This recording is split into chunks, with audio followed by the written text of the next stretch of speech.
OK，Hello，各位食腦玩家，今次咧嚟一個新嘅環節，叫即報即戒。今日咧，我請咗一位好朋友啊，啱啱識嘅啫，已經成為好朋友啦。因為我好佩服你，可以咧設計咗咧就造福人群，一個咁好嘅水平尺，就專貨大家嘅黑膠友啊、黑膠迷啊。好啦，咁我陣交晒俾你阿蘇，就同大家 say 個 hello 先啦。Hello，係啦，所謂即報即戒咧，就係一啲咧好嘅產品，急不及待要介紹俾大家嘅。歡迎大家呢一集嘅即報即戒。好，咁我哋請阿蘇咧去示範一下你嘅作品，係交晒俾你啦。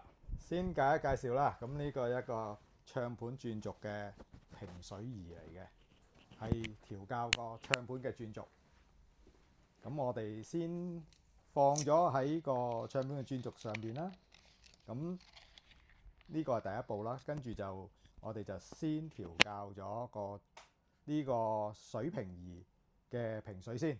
咁啊，先調校呢兩邊嘅平水珠去到水平先。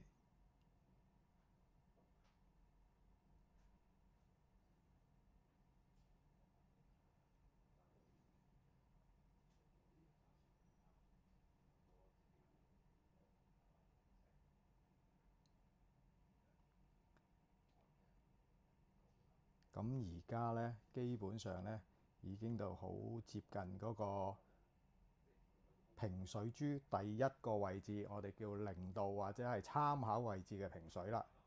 咁我調校完之後呢，咁我哋就第三步驟就係轉去180度，即係第二個步驟，第二個位置。咁你見到其實個 bubble 已經走咗㗎啦。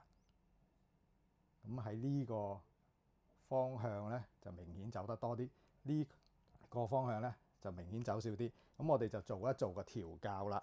咁就調校翻個唱盤嘅腳，令到佢呢去翻個唱盤個平水珠嘅一半嘅位置。唔需要完全調校快去到呢個正中間嘅。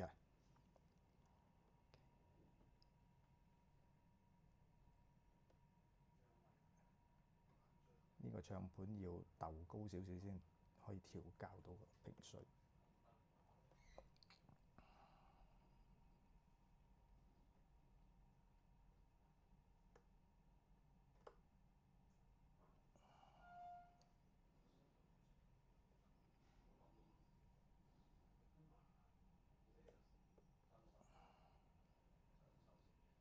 咁跟住呢，我哋重複翻之前以上嗰4個步驟。咁就係先